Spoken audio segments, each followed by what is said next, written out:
అనంత కరుణామయుడు అపార కృపాశీలుడు అయిన అల్లాహ్ పేరుతో ప్రారంభిస్తున్నాను. అభిమాన సోదరులారా, హిజ్రీ సంవత్సరాది కాల చరిత్రలో మరో మైలురాయికి చేరుకున్నాం. చంద్రమాసాన్ని బట్టి కాల విభజన జరిగిన హిజ్రీ క్యాలెండర్ ప్రకారం 1436 సంవత్సరాలు పూర్తయించాయి. 37లో అడుగు పెట్టబోతున్నాం. ఇస్లామియ క్యాలెండర్లో దుల్హిజ్జా మాసం చిట్ట చివరిదైతే ముహర్రం మాసం మొట్టమొదటిది. ఇంతకీ హిజ్రీ శకానికి గల ప్రాముఖ్యం ఏమిటి?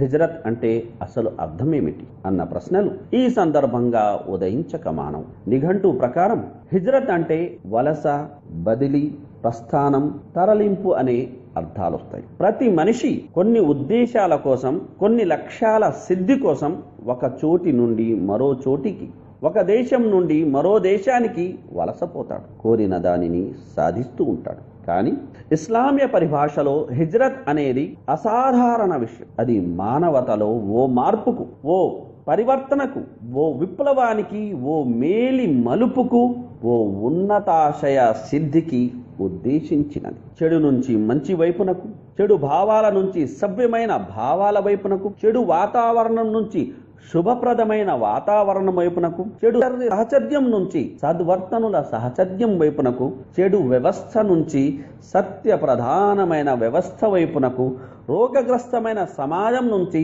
ఆరోగ్యవంతమైన సత్సమాజం వైపునకు, పీడనాపూరితమైన విష సంస్కృతి నుంచి స్వేచ్ఛా వాయువులు పీల్చగల సువ్యవస్థ వైపునకు ప్రస్థానం చేయడమే అసలు హిజ్రత్. అయితే ఈ ప్రస్థానం అనుకున్నంత తేలిక కాదు. దీనికోసం గుండె దిటవు చేసుకోవలసి ఉంటుంది.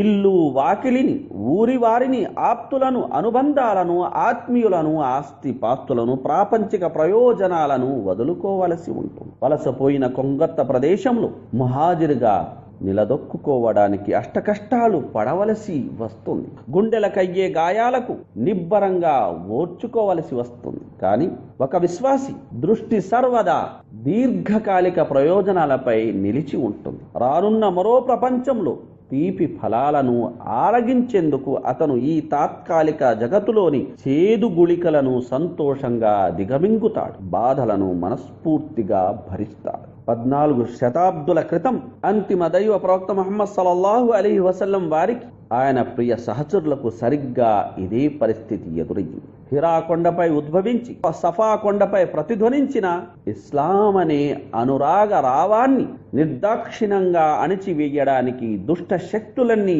ఏకమయ్యాయి. సత్యామృతాన్ని ఆస్వాదించిన దివ్యాత్ములను దివారాత్రులు పీడించి వారి బ్రతుకులను దుర్భరం చేశాయి. ఈ పీడన నుంచి విముక్తి పొంది ప్రాణపదంగా ప్రేమించే తమ జీవన సంవిధానాన్ని, సత్యధర్మాన్ని కాపాడుకోవటానికి ఆ ధన్యజీవులు మదీనాగా ప్రఖ్యాతిగాంచిన యస్రిబ్ వైపు ప్రస్థానం చేశారు. అటు పిమ్మట ఆశయ ప్రాప్తికై 10 సంవత్సరాల పాటు అవిశ్రాంతంగా పరిశ్రమించారు. అసాధారణ త్యాగాలు చేశారు. అనుపమ రీతిలో సహన స్థైర్యాలు కనబర్చారు. రాత్రిళ్లలో ప్రభు సన్నిధిలో మోకరిల్లి ఆర్ద్రంగా సహాయాన్ని అందిస్తూనే పగటి వేళల్లో దైవ విరోధుల ఎదుట మొక్కవోని సాహసాన్ని ప్రదర్శించారు.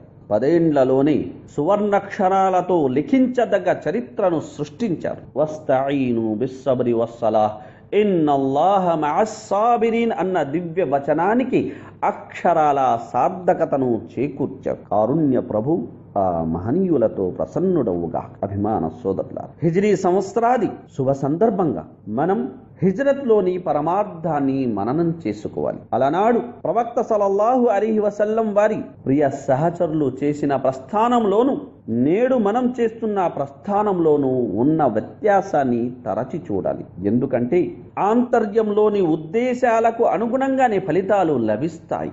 మగువను మనువాడే ఉద్దేశంతో ప్రస్థానం చేసిన వారికి మగువ మాత్రమే లభిస్తుంది.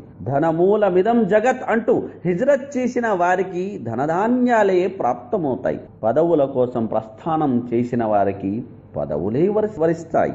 అవును, ఇన్నమల్ అమాలు బిన్నియా, కర్మలకు మూలాధారాలు సంకల్పాలే. కర్మలని సంకల్పాల మీదే ఆధారపడి ఉన్నాయి. సంకల్ప నిరతిని బట్టి, సంకల్ప శుద్ధిని బట్టి మాత్రమే సదాశయాలు సిద్ధిస్తాయి.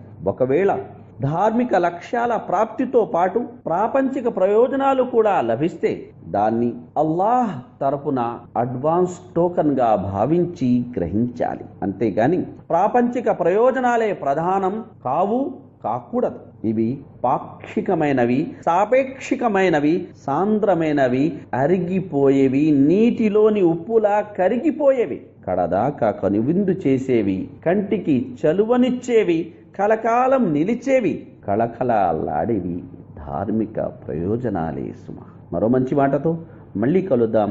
అల్లాహ్ హఫీజ్.